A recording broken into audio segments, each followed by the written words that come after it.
What it is, motherfuckers. In the bush. Got this little bench spot. It'd be nice.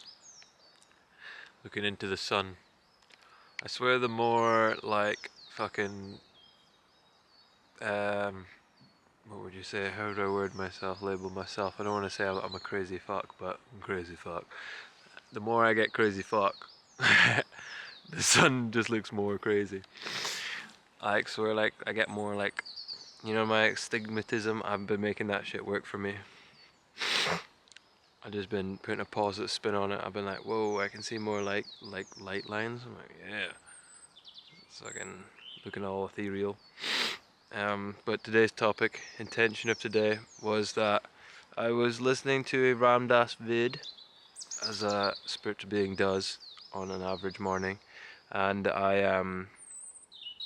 he talked about a guy that he was reading some Holocaust work, which is always a yeah, and then he read a part where it was like the guy was in a camp with his family, and they were obviously all starving, and his dad was very poorly and was like kind of coming to an end, and he had a moldy, like a stale bit of bread, his dad, and then the thought came to him that, well, at least if dad passes, I'll get his bread.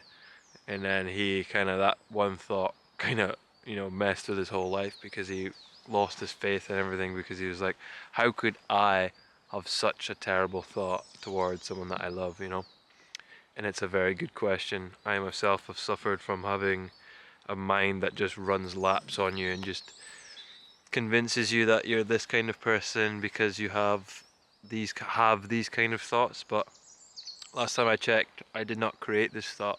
I did not handcraft it.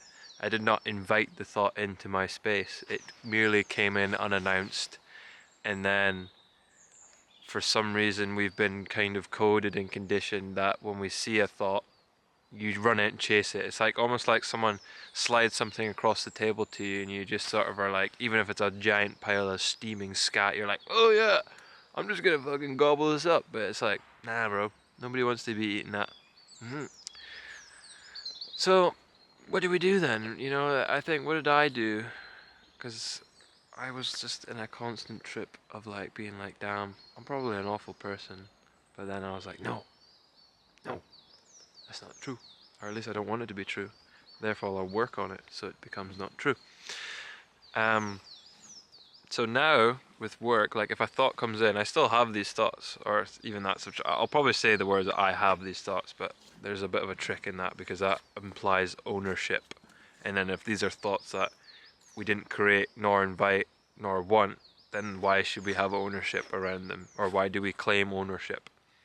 And I think that's maybe the trick. It's like claiming ownership. It's like if you have a thought and it comes in and it doesn't tick any of those boxes, it's not useful to you, then simply disregard it. Just throw it away. It's worthless to you, or it's worthwhile to you as a vehicle to getting you away from identification with your thoughts. Now that's a bit of a mouthful, but essentially getting caught up in a thought means you identify with it. It becomes a bit of you, and then you build a persona around that. That's kind of what ego is. It's like you get an idea, or thoughts come in, and you sort of, after a while, you've gathered so many thoughts, even if they are shit, and then you become a shit pile of ideas. um, but you can sort of like get a shovel and remove some of that stuff and get new ideas about old ideas. It's a good little sentence there. New ideas about old ideas. I like that. Um, so in a case of letting go, it's like if a thought sticks to you, simply unstick it. Like it doesn't have to be attached to you anymore. If you don't feed into it, like if a thought comes in, you can do this. You can just say, I let go. This is not my thought. Therefore, whatever. Just say like a little thing. It doesn't have to be my words. In fact, don't make it my words. It's better if you personalize it. Makes it more powerful because it's got you flavor mixed into it, not licked in. Sorry, I'm kind of speaking fast. My camera's only got 6% charge, and then I'm gonna hit a big pause because I like doing the opposite of what I set it to do. And then that was the tree, by the way. They hum back at me. Um,